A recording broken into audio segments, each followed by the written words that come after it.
Hello all and welcome to episode 56 of the Green Arrow, an FPL podcast by Fantasy Football Hub, as we dust off the international break cobwebs and dive headlong into game week 30. My name is Fergie and a big welcome back to my co-host Adam Hopcroft. Adam, firstly, did you have a nice international break?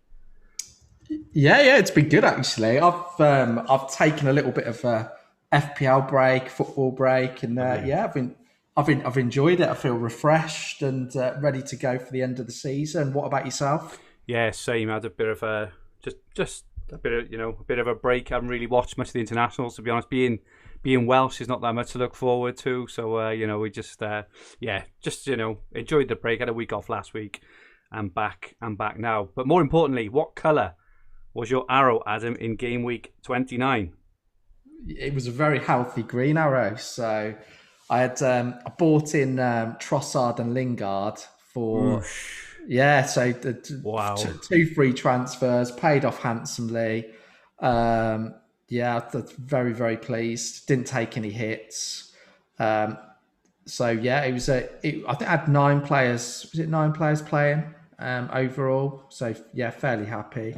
One of them was a Soufal 0-pointer, but I feel for the people who captained Creswell. There was a few on there because he had a 0 as well. I think he was quite popular as captain amongst the few. Yeah, I think so. But I think on the whole, I think I was always going to bring in Jesse Lingard.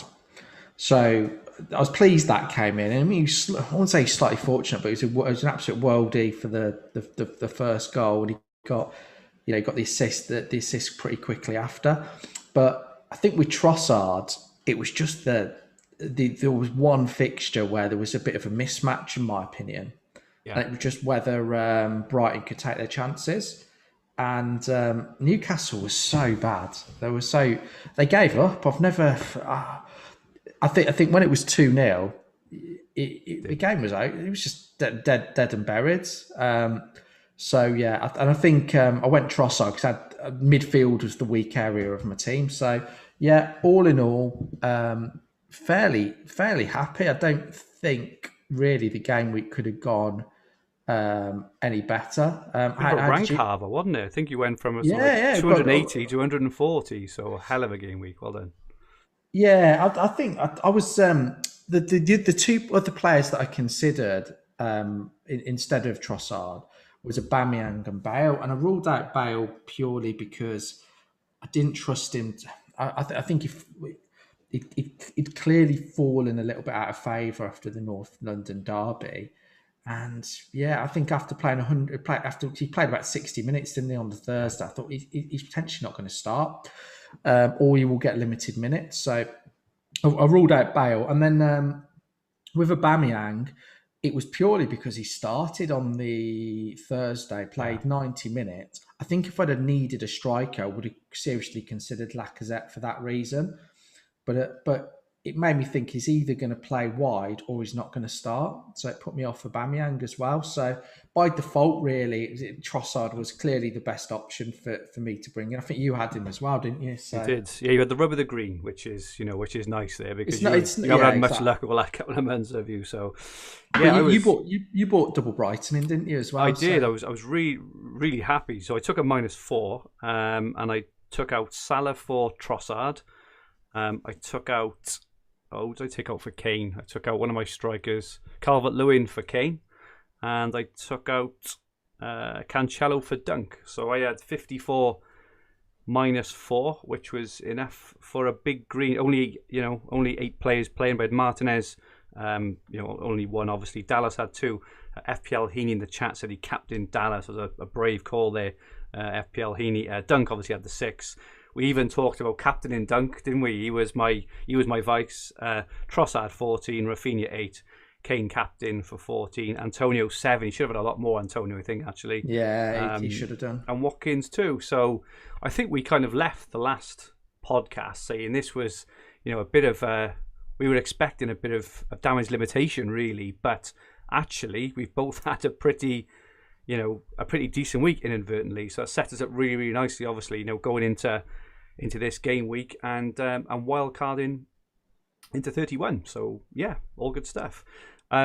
as we are live, everyone, please feel free to join in the chat at any time. Let us know your thoughts on the topics or the relevant sections, and feel free to ask some questions. Welcome all. We've got FPL Geordie in the chat. We've got Beres, Carl Carlotti, Bert Van Ped. I can't even say it. Bert. We've got First Last, Aman24, Ben McDonald. No violins, FPL Geordie this week. You'll be pleased to know. We've got Marcus, Ben McDonald, and FPL Heaney. Welcome all. Great to have you all live with us on the chat today. For any new watchers and listeners, if you haven't subscribed just yet, please press the subscribe button in the bottom right hand corner of the screen and set the alerts so you don't miss our live streams every week right here on this channel. Also, please press the like button if you enjoy our content.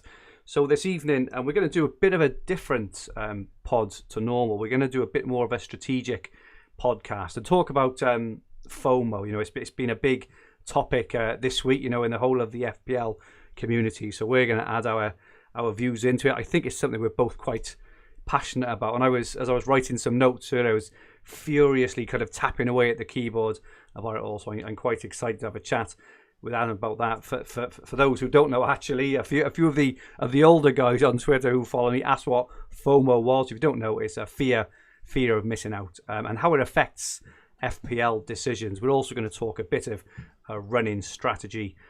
A few punts for Game Week 30. Maybe we've already had a couple of requests in the chat for, you know, who to take a punt on a Game Week 30, of which myself and Adam, you know, will both be probably looking to take a punt, I think, in Game Week 30.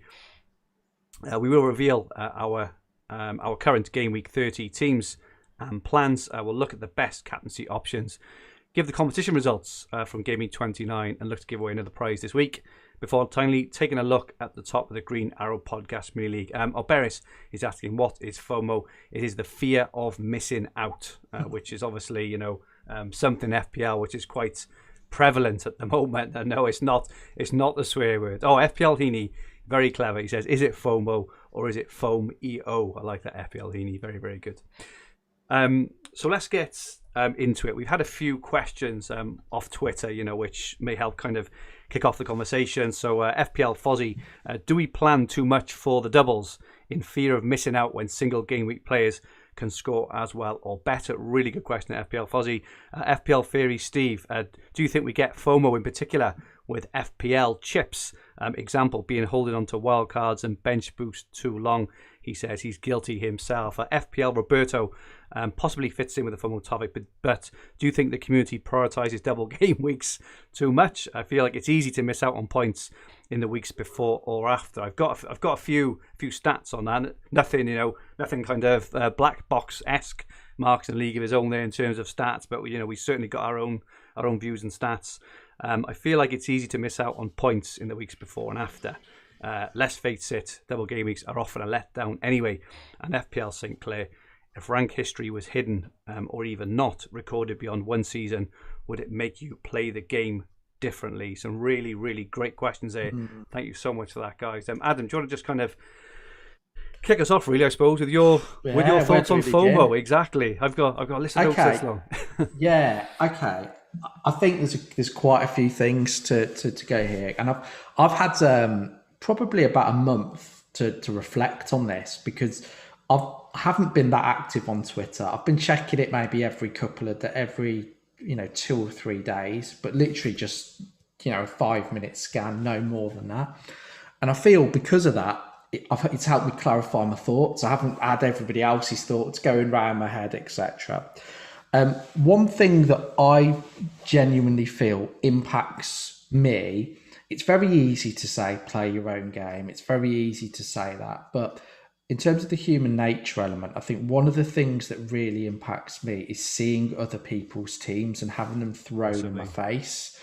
And I think I'm going to give an example here. It's a terrible example, but we'll go with it. So it's like, imagine you're a farmer and you've got like an acre, a nice farmhouse, etc. And you're living in the countryside. You're really happy with life, and then someone moves in next door and they've got a slightly better tractor. They've got better animals. They've got all of this, and that is going to naturally impact your happiness, isn't it? That's obviously the grass is always greener, as they say. And I think that's going to make you think, well, actually, I'm going to, use the credit card or take a bank loan to go and buy a better tractor, which is the equivalent of taking hits, really, isn't it? Yeah. And I think for me, one of the interesting things is the Sky game, I think, because the good thing with Sky that I think helps it helps me actually with making decisions. I'm not saying I'm doing any better in Sky, but I think one of the big things is on the whole you can't see other people's teams. No, that's right. Ownership stats, whilst they're there, they're not thrown in your face, are they?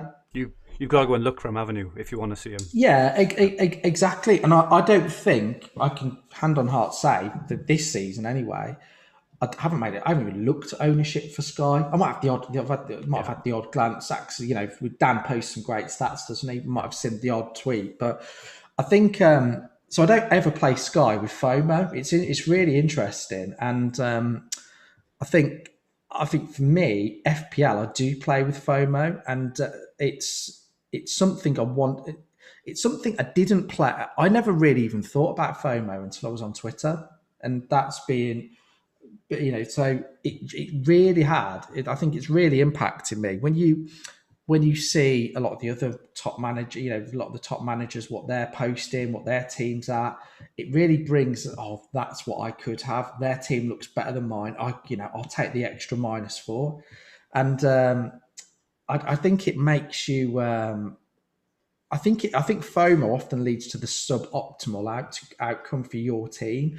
I think if you look at it in isolation and going back to the farm example, I'm going to do what's best for my farm or best for my family, or whatever example you want to give, and forget anybody else. I think that is the optimal way to play. So I think, I'm not saying you need to block out all things, but I think you can we remember the obsession pod that we did and all of that. You can get too engrossed in things, so it becomes hard to make decisions. And I think anytime you're constantly looking at loads and loads and loads and loads of teams, there will be a natural tendency. I mean, we do when we talk about teams. Sometimes, some weeks, I think, your team looks a lot better than mine. You've got so and so. Maybe I need to get them in. So I think it's the human nature element. So it's a huge factor that I think it's becoming one of the skills now. Actually, I think because whereas before stats were thrown in people's faces, you could do your own research and have an advantage. I think one of the skills now is to stick to your own plan. And when I say not be influenced, I'm not saying you shouldn't take in information from other people or look or source your own data and all of that, but not just think, well, actually everybody's doing this, so I'm going to do it. I mean, if you play like that, you're never going to finish in a good rank, right? A really good rank, because you're just swallowed up in the crowd, aren't you? We've had a couple of good comments in the chats already. James Richardson, would FPL be less fun if we couldn't see each other's teams? Yeah, I think one of the points I want to make, just going kind of all the way back into why do you play FPL, right? So I came into FPL 8 seasons ago. I played like fantasy football for 20 odd years in various guises. So I came to FPL quite late, and I came into FPL because I wanted to finish as high as I possibly can. I want to be the best I can be. I want to win my mini leagues. I want the best rank I possibly can, right? And I think I naturally assume that everyone else is the same, but actually, and not, a lot of people aren't the same. Is they will, a lot of casual managers, probably not many on this stream now joining us, obviously, because they're spending their evenings listening with us, right? But a lot of the 8 million managers just pick their transfer and captain and don't really care or check, right?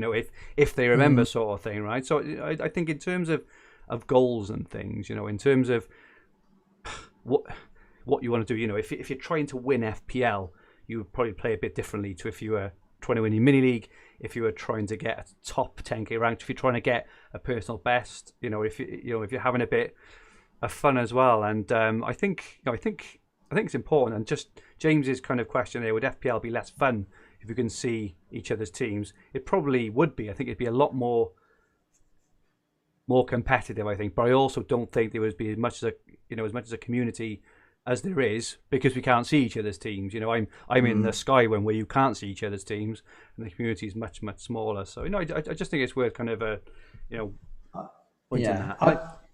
I think that's a good point.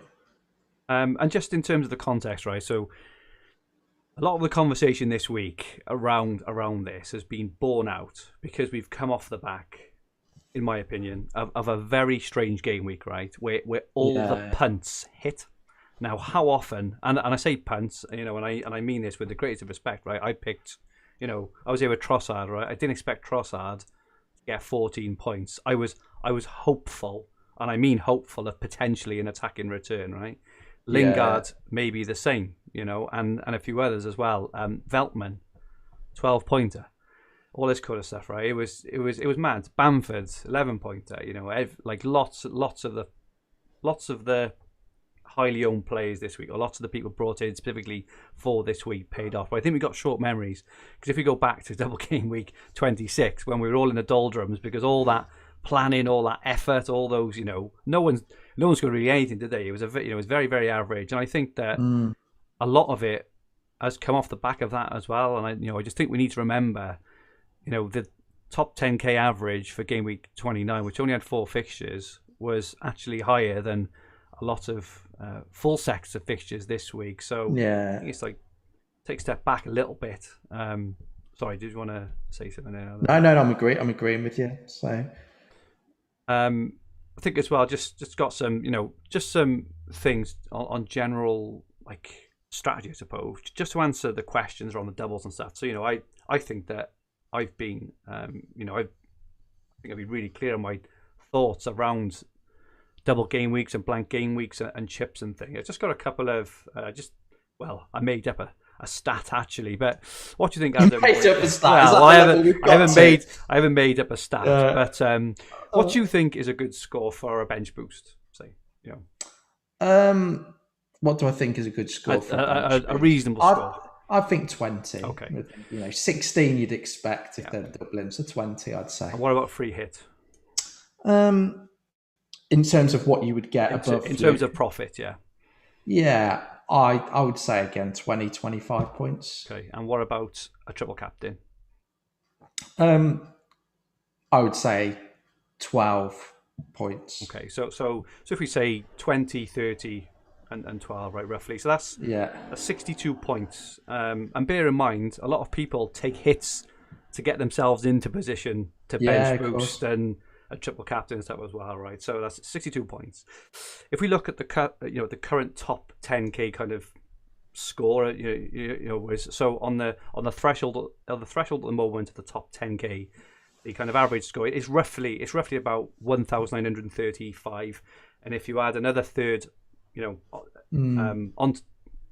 onto the season, the kind of winning score will probably be around 2,550 points. And Joshua Bull actually won last year with 2,557 points, right? So 62 points, this is before any hits, correlates to 2.5% of your total score of the whole season. This is before hits, remember, because people do take, you've seen -8s, -12s, right? Yet many people spend probably as much as 10 game weeks preparing for and coming out of these game weeks. I think a lot of them inadvertently sabotage their team along the way, right? For these 62 points. So you could argue really that your triple captain plus your bench boost plus your free hit is an extra game week of points, isn't it? That's what it pretty much equates to. Yes, it does. But my argument is, over those 10 game weeks for which you start thinking about it, you start playing, you start making moves in preparation for the bench boost, in preparation for bits and pieces, you're not fully focused on having your best FPL team week in, week out, right? Because you're moving things around, you're bringing in, let's just say, ahead of game week 29, instead of bringing in a Chelsea defender for game weeks 26, 27 and 28, you brought in a Brighton defender because they've got a game in 29, which a lot of people did, and a lot of people actually use their wildcards to try and optimize the chips as well, right? So to me, it seems a bit of a nonsense, right? To spend all that time, all that effort, over 25% of your game weeks of your whole season, trying to prepare for what you're likely to get, which is roughly 60 odd points, right? And if you think about the players at the moment, I looked at the Chelsea defender ownership, right? And Chilwell is still 12% owned, but that's probably from when he was nailed and playing. He's not there anymore, right? Rudiger, Azpilicueta, Alonso, they're all really kind of low owned.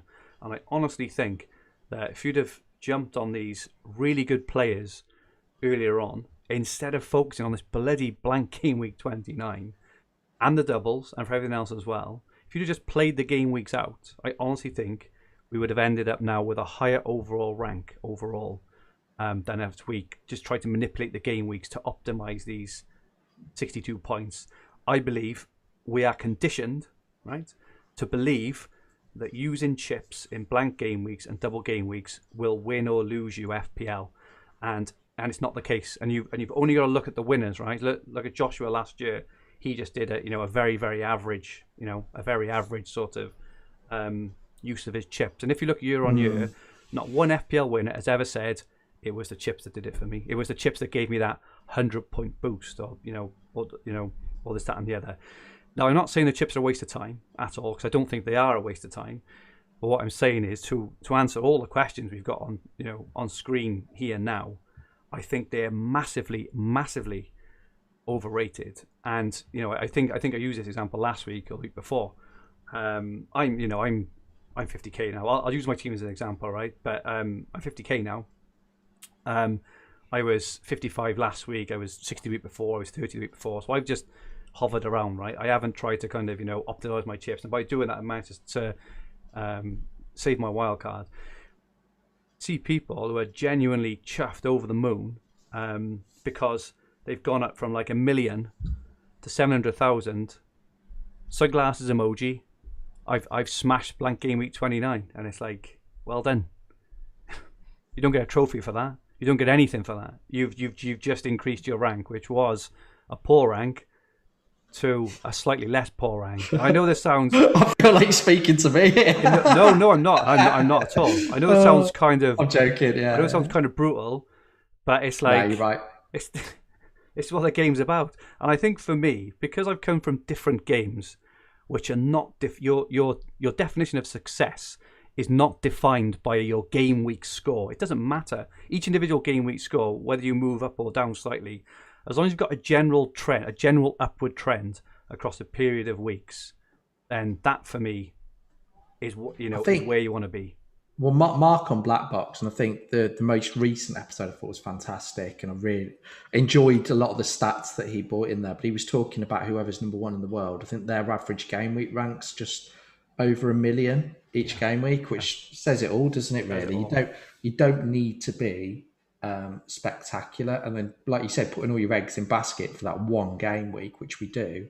I mean, you could argue that I think planning is important, but things like your bench boost, that could be a case of you don't plan for that, you just use it at the best opportunity.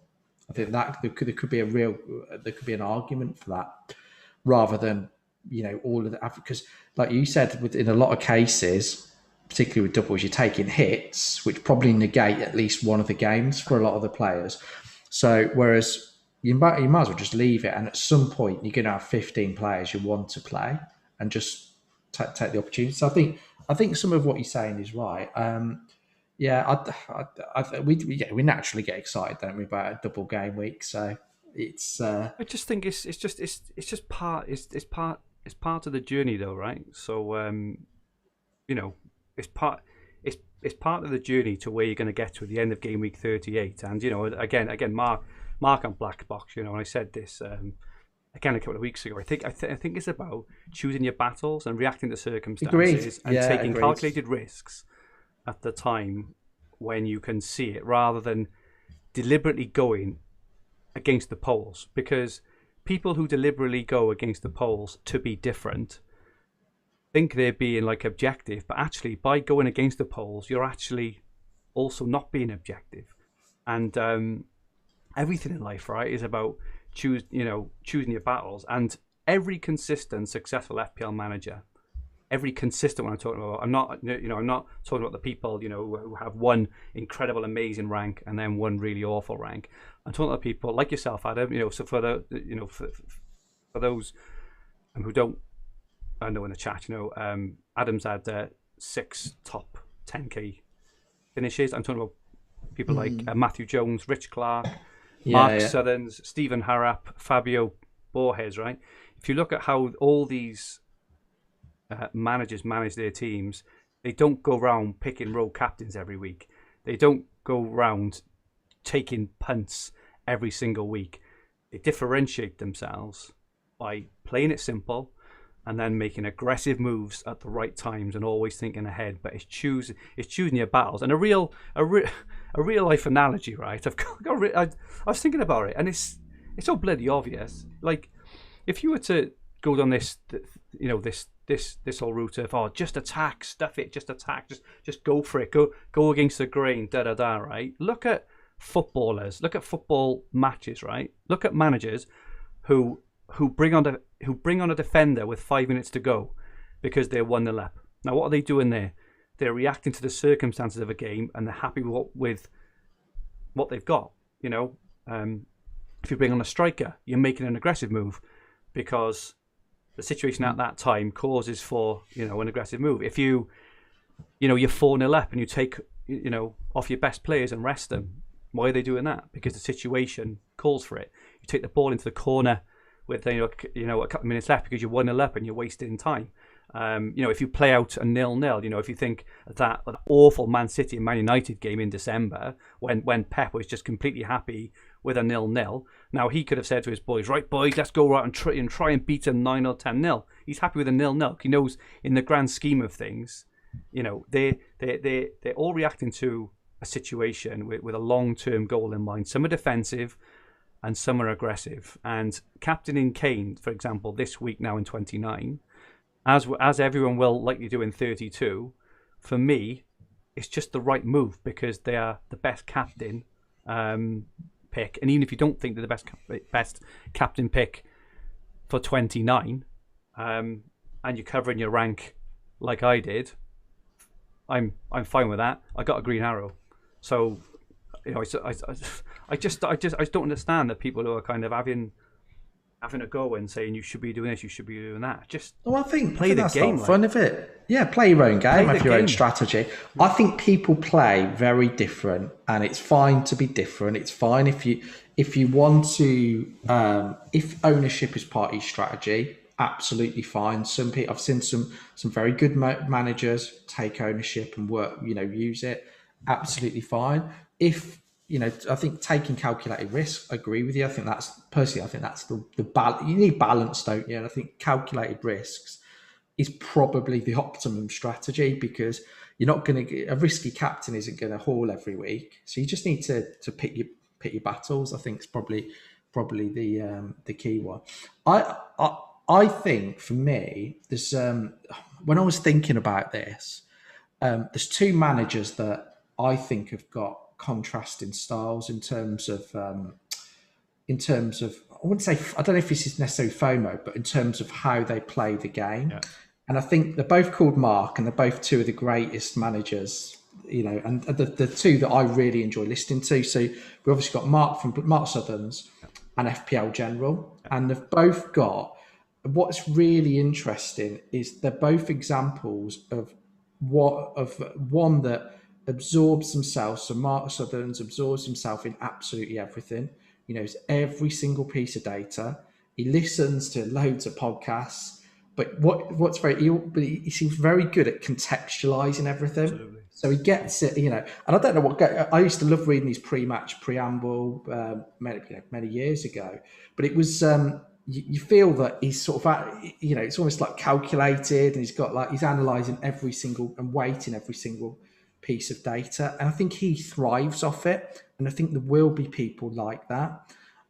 I think with General, so I think he is, and I think I put myself in a very similar position to him. Actually, I think when he started doing everything, it might have been the season after he started the podcast, but he had a pretty challenging season, and every week he was still producing brilliant content.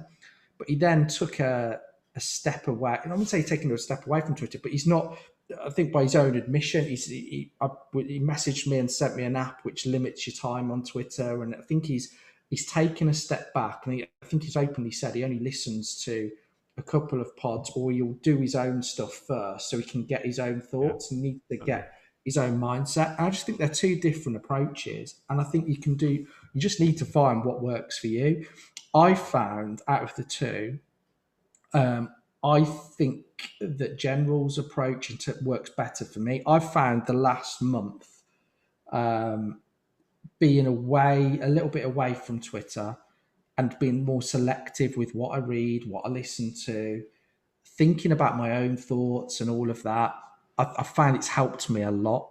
Yeah. And I know, because I think it's very easy to get caught up in, I follow, if you like, on Twitter, there's so many good posts, but I think I don't always find I get the time to properly absorb the information, and all it does is cloud my judgment. And so I think things have improved for me a little bit over the last few weeks, but I think my enjoyment's improved as well, because I'm not completely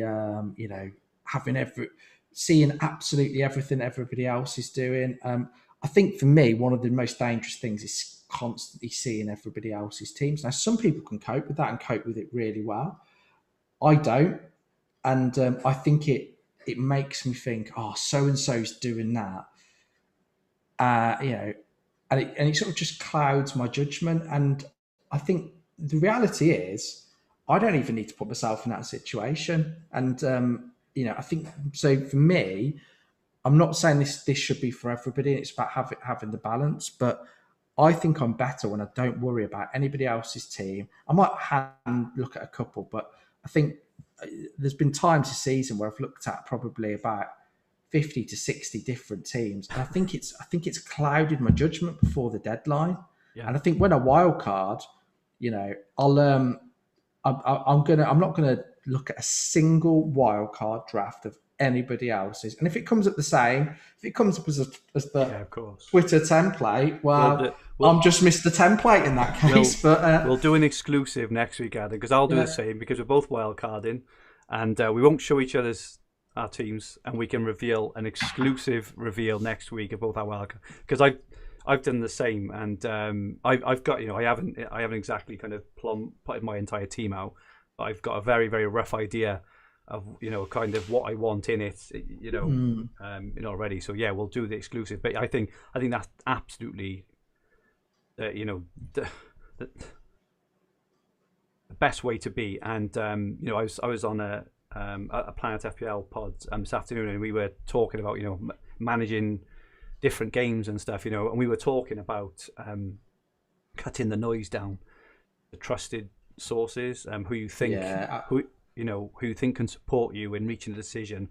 And the word for me is, the kind of real killer point here is a decision that you are comfortable with, regardless of the outcome. I think that's the thing, because if you come to a decision and it doesn't work out, right, but at least you're well, it didn't work out, but everything pointed to it. These are the reasons I did it. Fine. If it it works out, amazing, right?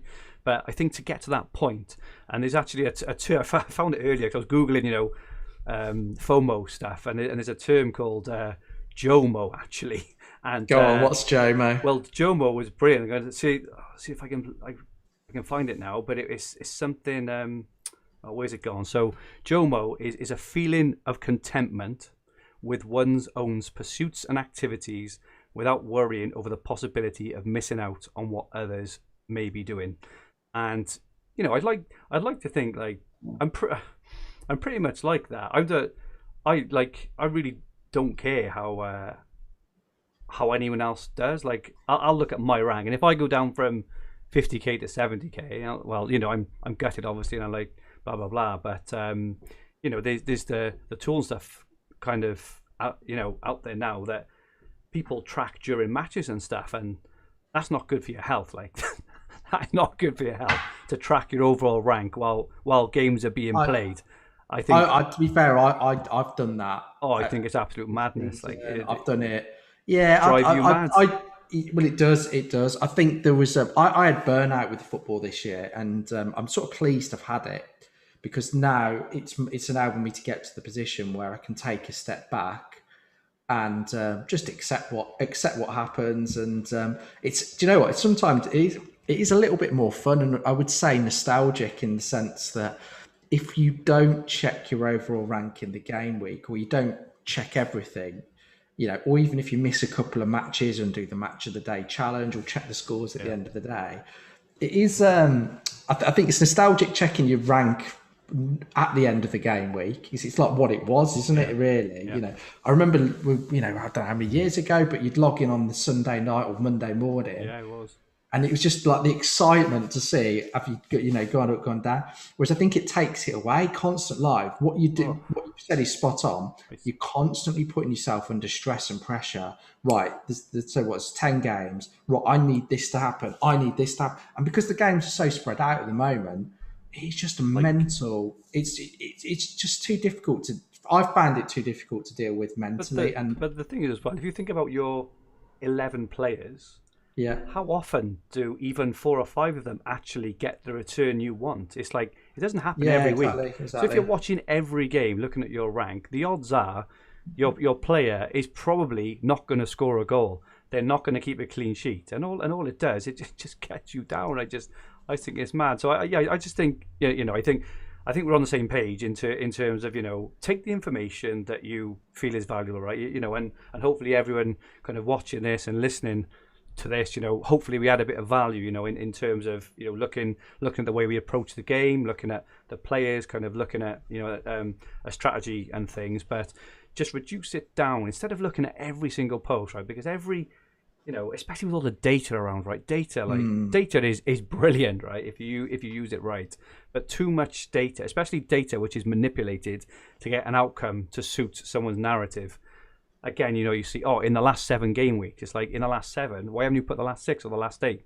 Because it doesn't suit your narrative of what what you want to actually show and things. So I would definitely refine it down, just to a few trusted people. Like I'm really fortunate, right? So for those who don't know, I'm the editor at Fantasy Football Hub, so I get to read and edit all the content that goes through the hub. So I get to read all the team reveals from the best managers around, right? So like I say, FPL General, Matthew Jones. Rich Clark is on for his 15th consecutive top 30k finish. And every week I get to read, he writes a really kind of detailed article with his whole approach, his thoughts on the previous week, his thoughts on what went right and what went wrong, and things. And reading things like that, that's the kind of content, to me, that it really helps me, is getting into the mind of a top proven player. And actually showing, how they play the game. Reading something for me which says, in the last 6 weeks they've scored 6 goals, so that obviously means that they're going to score 6 goals in the next 6 weeks. To me, it's just like it doesn't work like that, And but yeah, so refining your thinking, cutting the noise down, and having a couple of maybe sounding boards who can just help you cut through. How many times have we gone down rabbit holes for moves? Remember I was on about that, was I minus 12 for Salah ahead of a double game week, and you're just like, how the hell did I get there? And then you say it back to yourself and you're like, what am I talking about? But you just kind of led down the garden path of it, aren't you? I think a few sounding boards are definitely good. I think that, but I think, like you said, you just got to pick your audience, because you can have too many people, too many opinions. And I think I quite like it, because particularly the people that you speak to that understand you as a manager, and don't, because all that would happen otherwise is people just force their own opinion on you, and everyone would have the same team. Or bring in the same player. But I think I would say the groups. I mean, a couple of really good WhatsApp groups with 3 or 4 of really highly decorated managers, and I think there's an understanding there. Nobody ever goes, "Do not pick this player." They sort of understand your playing style, and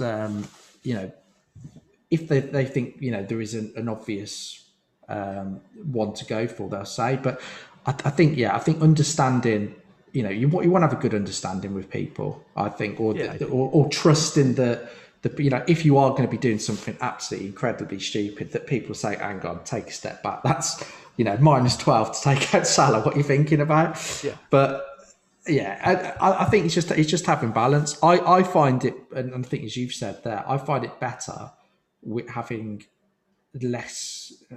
I say interactive. I wouldn't say interacting with less people, but definitely in terms of my own team, interacting with less people, I find is better.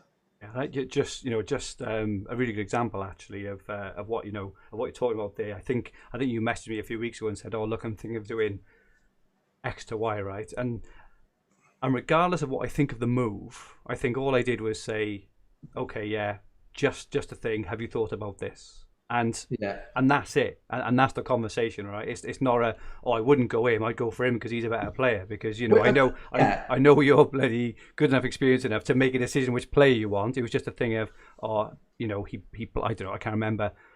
He blanked in 32. Remember, or he's banned in 28, or this or that. Whatever it was, and that's it really. And I just think that's how you can kind of help each other, and help each other kind of own their decisions as well. Yeah, exactly that. I think I've done it a few times where I've messaged you in other formats and Sky, and just to sanity checks. Like exactly, I think that's all it is. And I think it's good having a few people you trust that you can do that with. I think doing it with thousands of people on Twitter and getting everyone's opinion about your team, just too much information coming back at you for me to digest. I'm sure some other people, I think everybody is different. Some people might buy into that and find it useful. In such a subjective game as well, right? This is the thing. It's not like it's a right or wrong answer. It's completely everything. I'm trying to predict what's going to happen. Everyone's got their own views on it. So Anyway, sorry. I'm going on and on now. I'm so passionate about it because I just think that the people like try and tell everyone kind of how to play and and just like what to do, and if you do this, then you're this. You should take loads of punts. You should do this, that, and the other. If you like I say, you look at the very best managers, and they just play a sensible game, a simple game. They pick the players, they think will score the most points. When they need to, they will play defensively. When they see the opportunity, they will play aggressively. And that and just be comfortable with your decisions. So yeah, I suppose we can probably leave that there. But really good chat there, Adam. Kunal Killar in the chat had just said you took centre stage at the Clash of the Correspondents podcast, hogging 90% of the air. Do you know what though? I was getting asked about Villa, wasn't I? So what do you expect? Oh yeah, exactly. It's purely Villa, and So, but I think one of the interesting things for me, which we sort of talked about FOMO, but is just ownership and effective ownership, and how much do you let it become part of your decision-making process? If I'm being brutally honest here, for me, I play better when I'm ignoring ownership completely. When I'm not even... The reality is that, I'm not going to be picking loads of numpties, right? So the chances are that, some of the players you're going to be considering are going to be highly owned anyway. But I think unless you're coming towards the end of the season and you've got a rival that you're trying to beat, and the only way you'll be able to beat them is by doing something completely different. I think that's valid. But I genuinely believe that when I focus or look at ownership or factor it into my decisions, I don't think it suits how I play. And You never used to play like that. You said that, didn't you? You know, over the years where you had these no, like I've amazing never. finishes, you've never looked at it, have you? It's only so I joined Twitter probably about three and a half years ago, and prior to that, I took no notice whatsoever of ownership. I really didn't, and I found it a lot easier. And I think I don't. Obviously, I said that in Sky as well. I find it easier making my decisions in Sky because um, I haven't got the. Yeah. I'm not thinking about the ownership. I'm not. I don't see it, and I think when you're not thinking about ownership, all of a sudden you're not thinking about is it a risky decision or not. You're thinking about it's the best player I'm bringing in. You're not all of a sudden, because I think in people's heads going for somebody lowly owned, going for somebody who is has got a low ownership is a risk, or versus someone that's got a high ownership. And I think one of the things that I would like to do next year is try and completely ignore ownership. I think because it suits how I play, and I think I've struggled understanding how you know what my playing style is and what works for me. And I think having over the last couple of weeks, having sort of assessed things, I think number one, it doesn't suit me looking at loads of people's teams and just scrolling through Twitter. I don't really get much. I don't really get much from that. And I think the other thing is every time I try and do the ownership game or try and do that, it just doesn't. It just doesn't work for me. So I think, yeah, I'm gonna. I'm not saying I'm not. What I'm just to be clear, what I am not saying is that people that do use ownership and do find it important, that it is completely invalid. I am not saying that at all. But I think that my style is I'm much better when I don't consider it at all. Yeah, no, and that's If fair. that And makes sense. yeah, no, it does. I'm kind of the opposite actually. So I'm very much so I like to know the ownership, not because it makes my decisions for me, but it helps me understand the kind of status of the Yeah. game, if that makes sense. And and again, maybe that's coming from a background of playing other fantasy formats, but if I want to make a game, like I captained Kane last week in 29. He was obviously a good option, right? People punted on, Lingard and Trossard and that, and they won the game week, right? If you were to play that game week out again, Kane would likely win 7 or 8 out of 10. I would guess, and I'm comfortable with that because, it's, as I say, my kind of overall rank at the moment, I kind of, I'm happy with it, right? And I think now in this final quarter, I've saved my wild card. I'm really hopeful of pushing on now. So I didn't see the point in risking it. And I think, in all fairness, Mark said exactly the same thing about choosing your battles. It's like it wasn't a week for those who are hoping to just come out unscathed to go with differential captain. Whereas if you're chasing, do it. Great. It's really interesting, just your choice of language there. You did it's a risk, and I think for me, when I was thinking about it, so yeah, we knew everyone was going to captain Kane, but the reality is, it's for me. I looked at the fixtures. He's a premium player. Kane's the best captain, and I think it's I think ownership, it's more of a consequence because of he's such a premium player and he had a good fixture that ownership becomes a factor. But I think from now and the end of the season, I'm just going to completely ignore it and almost experiment for next season. I would argue, I think the worst I've ever finished is 32. I think 32k, and I'm on to better that, worse it, whichever. I'm on to have my worst ever finish. And I think for me, what I'm going to try and do is go back to the stuff that I did 3 or 4 years ago, and it's just little tweaks. And I didn't look at ownership, and I just don't think it has any positive impacts for how I play the game. Well, interestingly, and this is why I'm so excited for next week. Is that the wildcard team I've drafted out? It's obviously got now Kane as a minimum for Spurs because they've got the Dublin 32, right? And his ownership's high, and and maybe Son. But other than that, the vast majority of of players I'm picking, which I'm picking because I think they are the best players for the run-in. If you think of the teams that have got a good run-in, Liverpool, Arsenal, Leicester, Chelsea, Wolves, all these teams are all very, very low owned, and this is what I mean. It's like we're not playing the ownership game for playing its sake. We're playing it because at this moment in time we feel that the high owned players, regardless of them being high owned or not, are probably the best players to have at that time. And let's not forget, a lot of people were planning for Game Week 29 all the way back from Game Week 23 and 24. So teams became and are looking very, very similar and stale, right? Because of that optimal 29 team.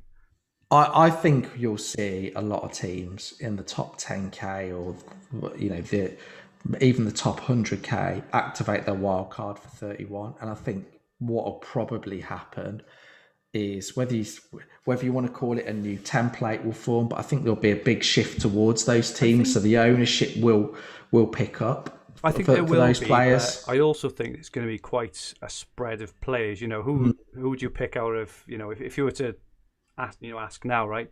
Havertz and Mount, for example. I think it's a bit. Would you go for Neto or a Wolves defender? Would you go for Salah or Jota, Vardy, Iheanacho, Maddison? It's just there's a lot of spread. I think, if you know what I mean.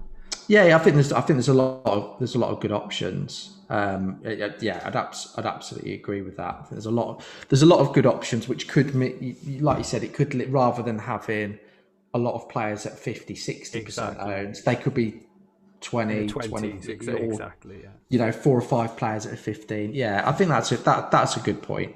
That's a good point. But yeah, I think of this season, I've got too caught up in ownership, too caught up in effective ownership, and actually up until recently, too worried about, what I want to happen in any particular one game.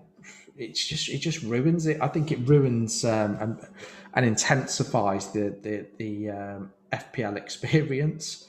I think it was okay last season and the season before, because the games were spread out. It might be like a Super Sunday or a couple of matches you're watching back to back where your captain's playing.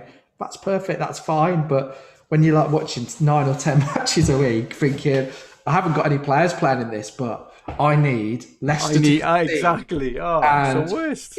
And I need Burnley to score, but it can't be Chris Wood. It's got to be someone else. If it's an own goal and no one gets bonus, you just think, I must be absolutely mad. And you know what? The opposite, and what's even worse, is players you own.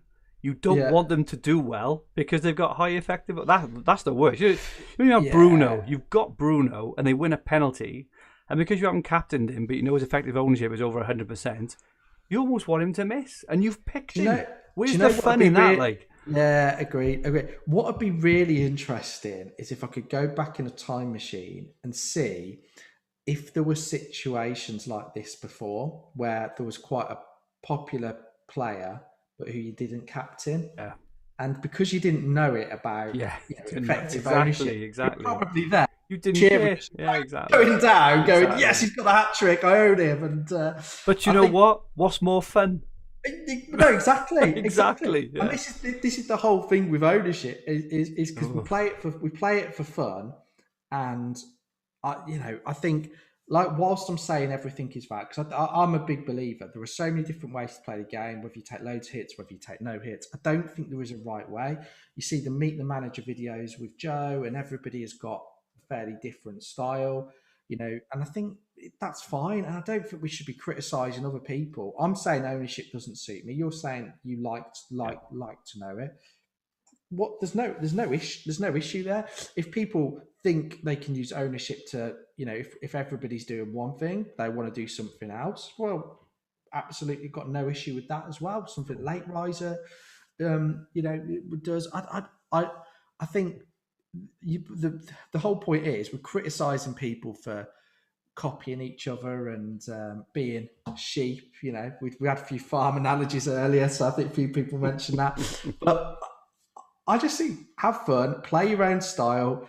The important thing is you've got to work out what works for you and what suits you. And I think I've struggled with that this season until recently. And it's sort of it's nice to be in a position now. I think, well, I know what I want to do for the rest of the season.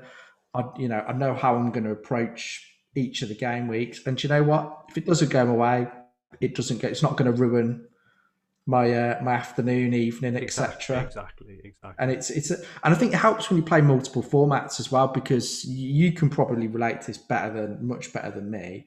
But you might get a. Well, in fact, you haven't had a Green Arrow and Dream Team for a while, have you? But all been grey, mate. All grey, yeah, exactly. But then you might. What I've sometimes found is that you'll be doing better in Sky, and FPL won't be working. But because you're doing the multiple games, it helps you, doesn't it, a little bit? Massively. It makes you realise you can have peaks and troughs in different game formats. So you're right. Yeah. No, excellent, mate. Really good insights. Just to catch up on a bit in the chat, Ben McDonald says FOMO was slightly kicking in for me with no Bamford in my game week 30 team. Yeah, I think he might be making my team this week. Ben Aman says I set out every season trying to win the whole thing. Only problem is I'm rubbish. Well, Aman, join us from game week 1 next year, and we will hopefully guide you to a good finish. 2 goals for John McGinn tonight. I've just seen in the chat. Goals. That's good to see. Super John McGinn. John McGinn. You just ruined the whole stream. Sorry.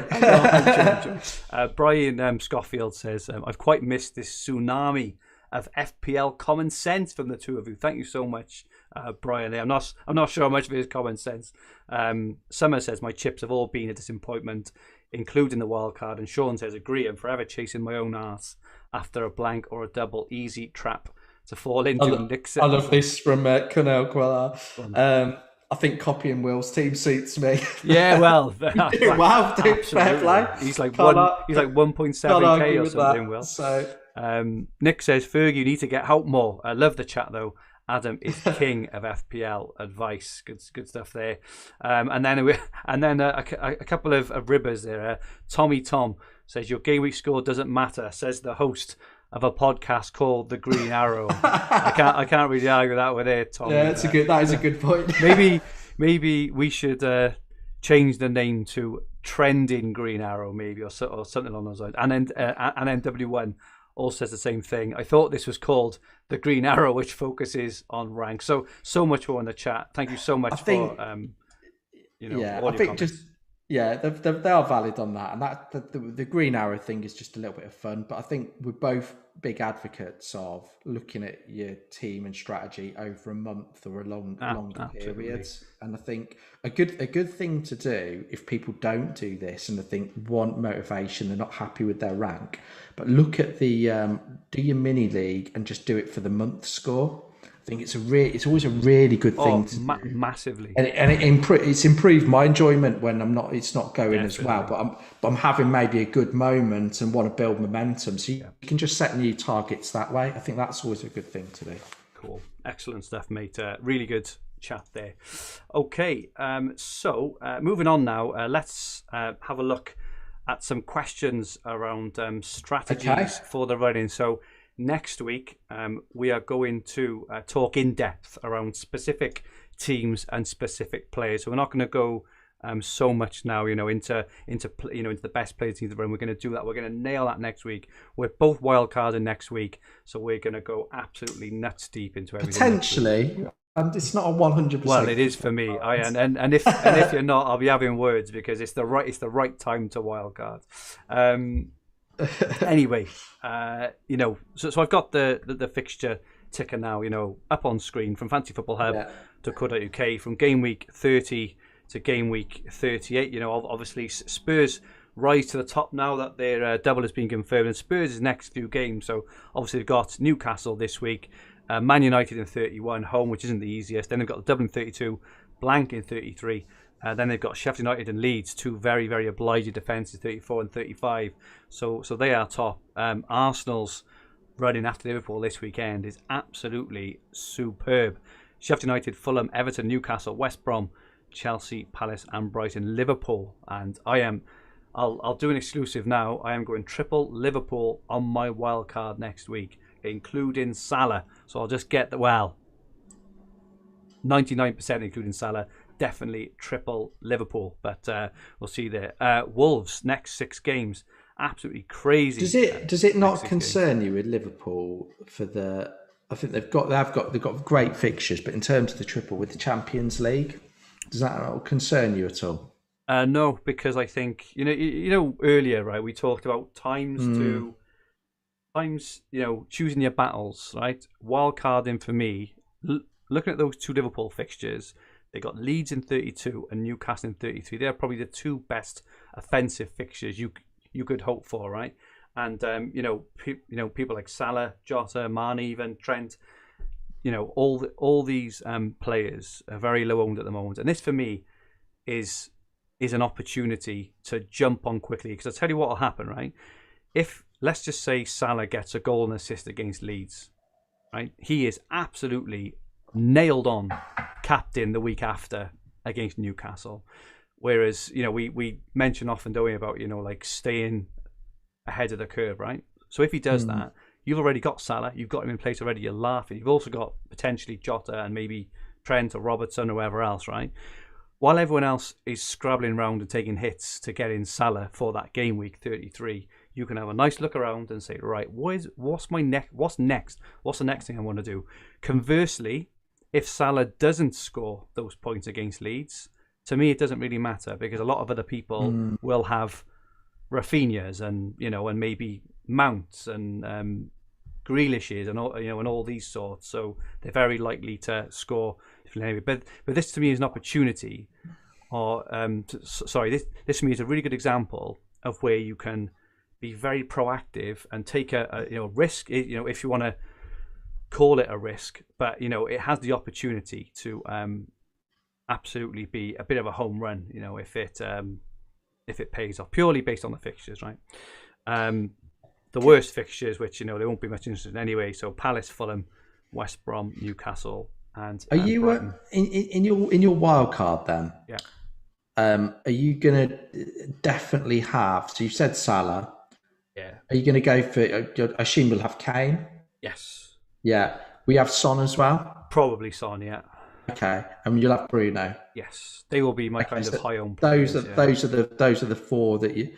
Okay. With Salah, the only reason that I say I may not have him for 31, I'll definitely have him for 32. But in 31, I think, is it Leicester?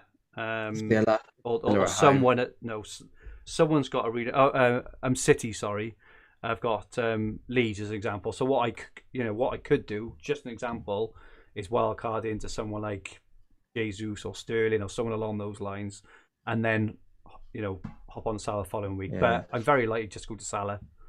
I think that City game is sandwiched between the 2 Dortmund games. It is. We know what they'll prioritise. Exactly, and this is why I say I'm not sure, because we'll see kind of how it plays out. Arsenal have also got Sheffield United in 31. So if Aubameyang, for example, or Lacazette don't start on the Thursday against Slavia Prague, I may be tempted to stick him in and then move up with Salah. But that's by the by. By 32, I'll very, very likely have Salah, Jota, and Trent in place. I potentially just thinking about it, because I think with the double coming up, you're going to probably want Son and Kane, aren't you? Yes. For 32. Yeah, for 32. And Bruno's going nowhere. I'm not sure if I'm looking at this. I suppose so. It's the Newcastle at home. I don't think Leeds away on that pitch is necessarily a great fixture. I think they've tightened up a bit so I think just looking at it, so that Newcastle game week are their alternatives, and I think so. You've got Leicester, have got Crystal Palace, United have got Leeds. There are alternatives.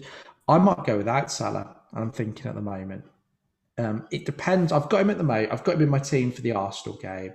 It depends how Liverpool look. I think Jota's better value. Yeah, it's the same with everything, though, right? It's like at this present moment, this is what I'm thinking. Yeah. But even day by day, your plan kind of it'll like refine down, won't it? You get to a point when you've got the very latest information at the kind of 11th hour before you confirm your wild card. But at the moment, very, very roughly is what I'm doing. And this is why, I'm so excited. I'm looking at Leicester players.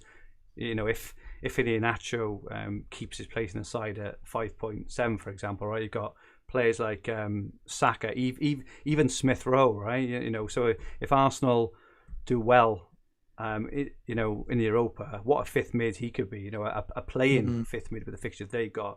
You've got Wolves, you've got the Chelsea defence, you've got players like maybe Mount, even Werner. It's just, and they're all low owned players. So but yeah, this is. I don't want to talk too much about the wild card, obviously, because next week we're going kind of whole hog wild card. But of course, a few strategy questions we had. So I'll ask you a couple, Adam. We had one off Benny Blanco, who was the resident dad joker on Twitter. If anyone doesn't follow Benny, don't. No, I'm joking. No, he's a really funny guy.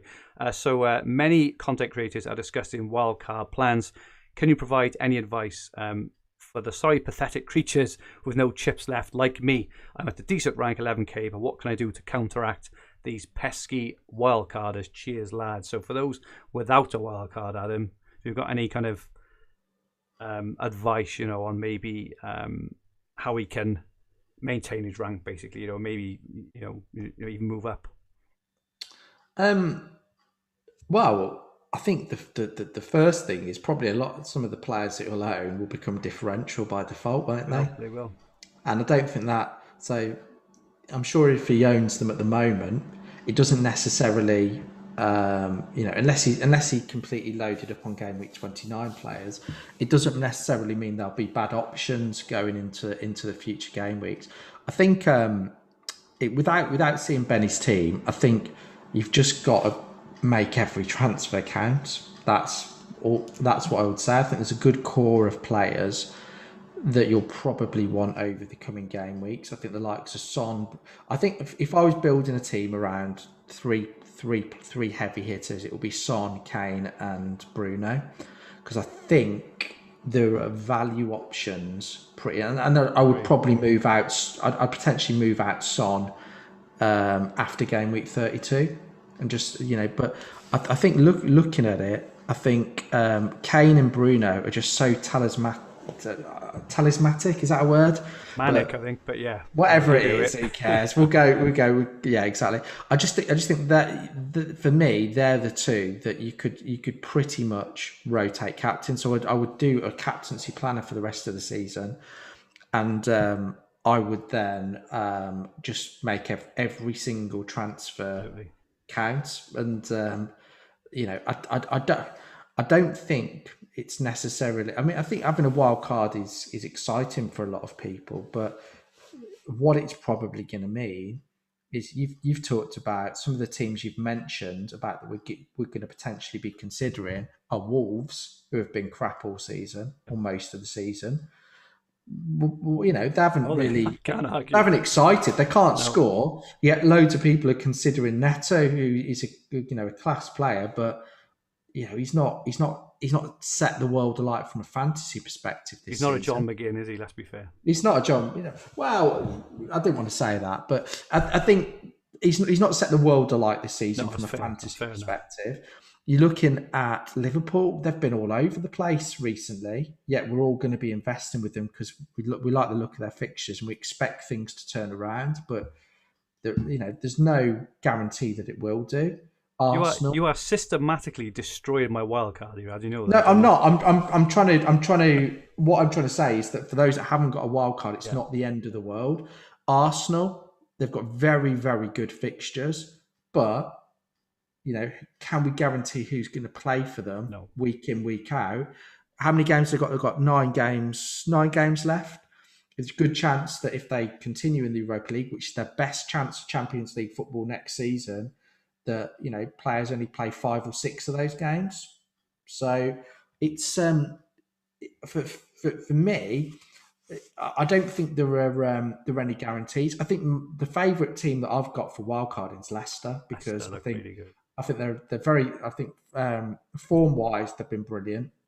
I think they've got good options in all areas of the pitch, particularly with Maddison coming back. And I just think they've got the FA Cup as a distraction, but that's it.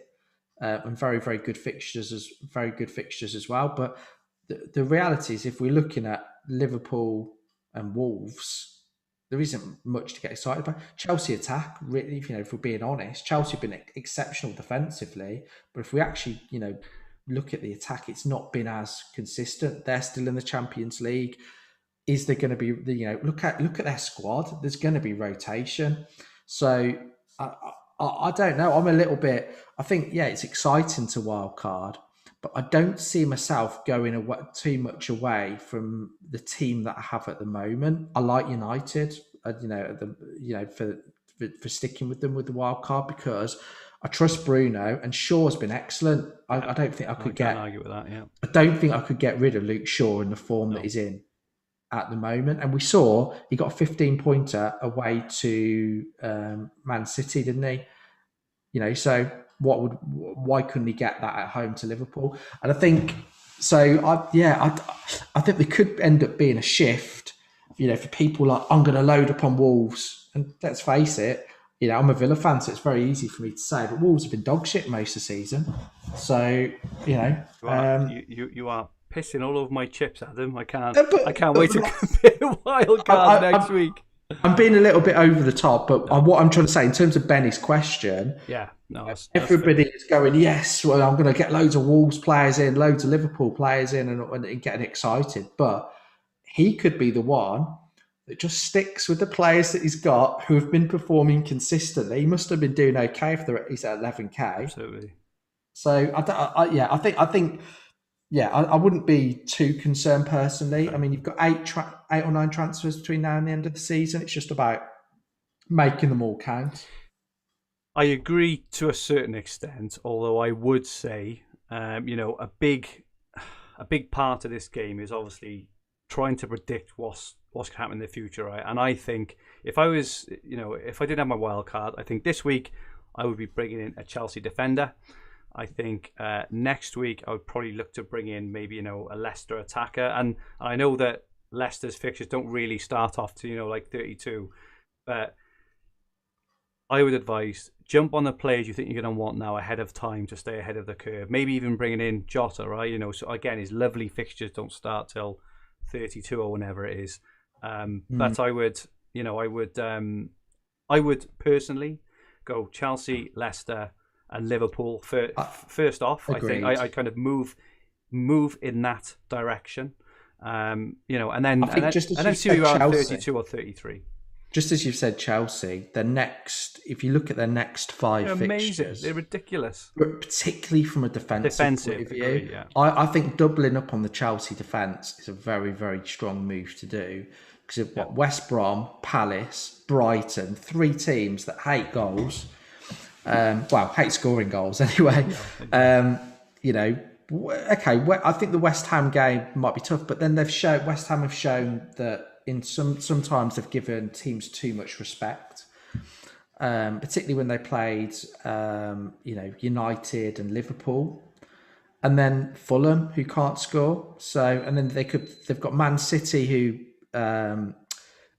could have won the league by then and might have a more important European title to focus on. So I just think for me, the Chelsea defence is a very, very shrewd move. And I think doubling or even tripling up on them isn't a terrible idea. Yeah. No, I agree with that. So yeah, Benny, to answer your question, I think we've agreed. Jump on, a Chelsea defender this week. Maybe, Leicester or Chelsea even next week as well, right? If you've got 2 frees, maybe jump on double Chelsea. But kind of, get towards the players that you're going to get to. But I would do it now.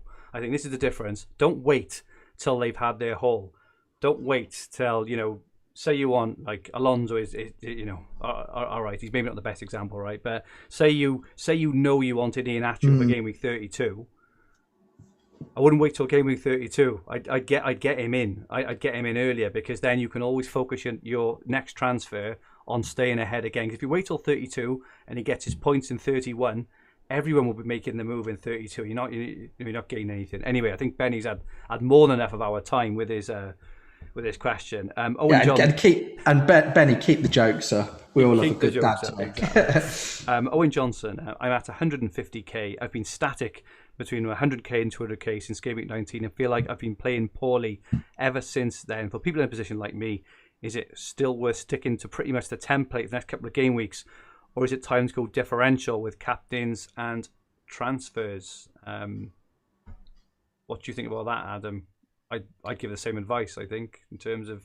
But for me, I wouldn't pay any attention to the template. Yeah. I would, and I'm in the same position, so I'm about 140 something K, aren't I? So I wouldn't pay any attention to the template, and I would just try and make the right moves for your team. So what you just said there, Fergie, if you feel you need a Chelsea defender, bring one in. You know, if you feel that you want a Leicester, you know, Iniacho, whoever it would be, go for them. I would try not to worry about other people, and this is this is the I suppose where FOMO really impacts us, and where we think just focus on your own team and driving your own team forward.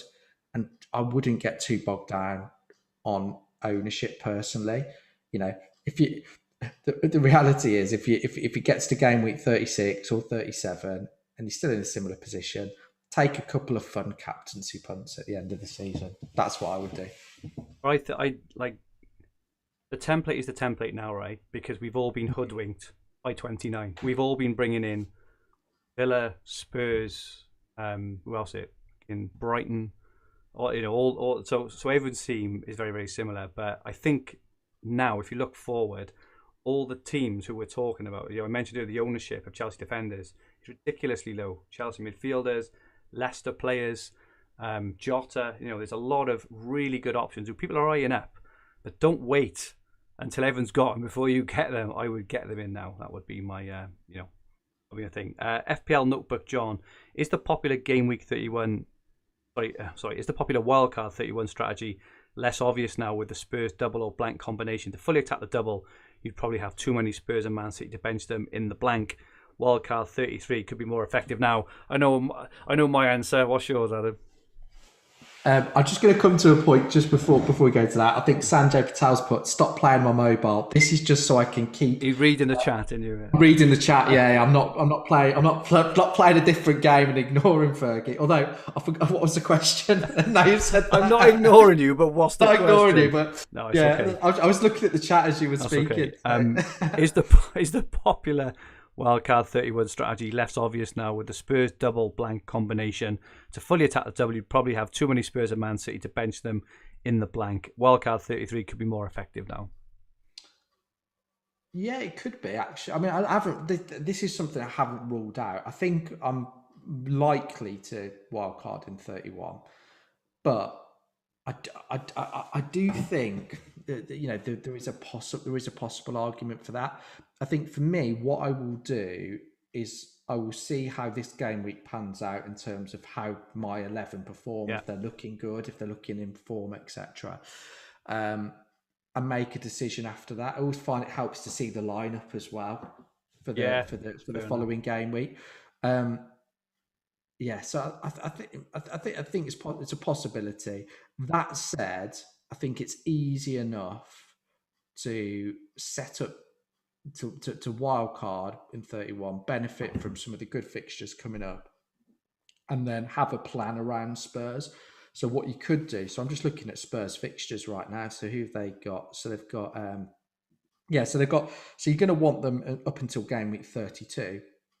But and then actually after in game week 34, they've got Sheffield United, haven't they? So yeah, it's and then Leeds. So you're going to want to keep them, particularly as them being out of the Europa League as well. So I think if you do well, and this is one of the reasons I'm thinking about not having Salah, and who's he got in? I'm going to check who Liverpool have got in. Yes, they've got 30. So they've got Newcastle. You're right, Newcastle in 33, which is quite an appealing one. But I think if you're going to keep Kane and Son, it'll be hard to do them by having maybe 4 heavy hitters. and actually having because you're going to want to use your bench players then potentially in game week 33. So I'm going to hark back to what we talked about for the first hour to this question. Double game week 33. Blank game week 33. To me, it doesn't matter. Why would you not wildcard in 31 and jump on the teams that have got fantastic fixtures in 31 and 32? You've got a massive advantage, or you should have a massive advantage over players without a wild card. You could gain a really good lead, even again if you get this. Like again, it's choosing your battles, right? Why are we trying to maximise blank game week 33? All the best players, I say all the best players, Man City and Spurs and a couple of other teams haven't got a game. It's fine as long as you've got Salah. As long as you've got a couple of good captain options. Take a grey arrow, take a small green, take a small red, move on. I just don't understand it because if you're wildcard and then in 34, you're only giving your whole team 5 weeks to pay back that wild card, whereas in 31 you're giving it 8 weeks, like a quarter of the season almost, to really get the maximum value out of your wild cards. And that's just my view on it. I mean, the only thing I would say, and the other thing that haven't ruled out is actually wild carding in game week 32, and this depends on how my team, how things go this week, because you look at some of the game week 31 fixtures. So Spurs have got Man United. The reality is you would have 2 Spurs in your wild card. You've got Wolves have got Fulham. I'm not sure that's a good. I'm not sure on that for Wolves, to be honest.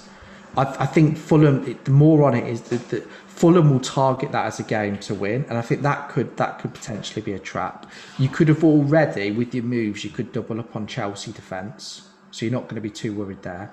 West Ham have got Leicester.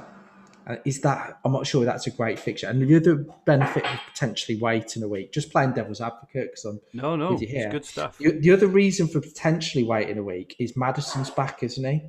So what could that do to the Leicester starting lineup? Yeah, agree with that. Does Iheanacho drop out? Yeah. He probably won't, but it's worth then you've got that extra week's information to jump on them for the West Brom game. I'm just looking at the other fixtures. Okay, Leeds have got City, but as we said with City, that's the I think they'll rotate in that game. So are you going to really want to go big on City? Liverpool have got Villa. Villa have been very good defensively on the whole, particularly away from home. I don't see Liverpool putting 3 or 4 past Villa in that game. I think for me, there could be an argument to wait into 32. I think now I've just talked through it. I think if I probably want wildcard in 33, it will either be 31 or 32. But I could see the benefit of waiting that extra week. But a lot will depend on how this game week goes, because I think with internationals as well, you'll get a couple of players come back with injuries. We might see a slight increase in COVID or some other things, particularly where people have gone away for their country. So I think there's quite a few factors to bear in mind before making the decision. But I think your points are completely valid about you shouldn't let that one game week focus impact your overall strategy. You're going to have 8 or 9 really good players. You get a free transfer as well to get to 10. Spurs playing, Spurs have got the double in 32. They've also got really good games in 34 or 35. I just wouldn't overthink it. I just think again that's a really good example of choosing your battle on on that game week.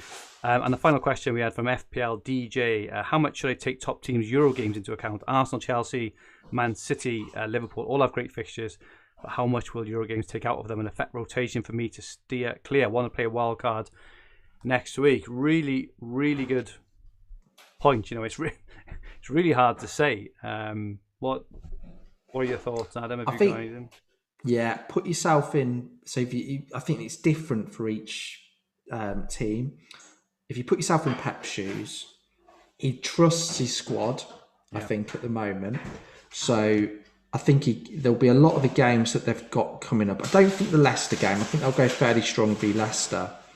But if I look at some of the games after that, he will probably trust some of the fringe. It's not really fringe players, is it? But I think he will probably prioritise the Dortmund games in terms of De Bruyne, maybe Gundogan, and some of the the so-called first team players.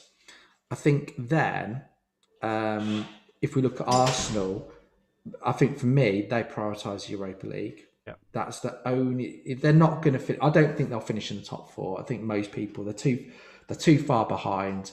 So I think they've got to prioritise the Europa League, and surely that'll be the message internally. And I think that impacts both their starting 11, which will have a knock-on effect to their defence, etc. And then which attacker do you go for? Do you go for Lacazette? Do you go?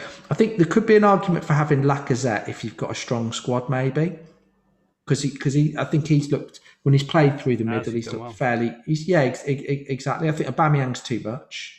If he's going to be rotated, he's far too much. Right. And I mean, someone like Saka, fine, but it might be have to say Saka and Rafinha, knowing that if Saka doesn't play, you've got Rafinha coming in, or fine. So I think you've just got to look at each of the teams individually, and I think that every team will be in a very different situation in terms of what they've got to play for and what their mindset is. I think there is a such thing as teams being on the beach, but I don't think it's always a case of just because you're fighting relegation that you're going to always see that team improve. I think it depends on, there are examples where teams are fighting relegation where a lot of the players want the manager to be sacked. So I think stuff like that can impact, and it'll be interesting. I think Chelsea, you'd expect. I think they'll have a balanced approach between the top four and Champions League. So it's Liverpool's quite a hard one to call as well, particularly with the injuries they've had. So again, you might see a bit of a managed minutes, but I think the two where you'll see the rotation are Man City and Arsenal, because surely for City the Champions League's a priority, and surely for Arsenal the Europa League's a priority. I think for everyone else it's a little bit, for Chelsea and Liverpool it's a little bit difficult to confirm, I think. Can't argue with that, Adam. Really good analysis there, as usual.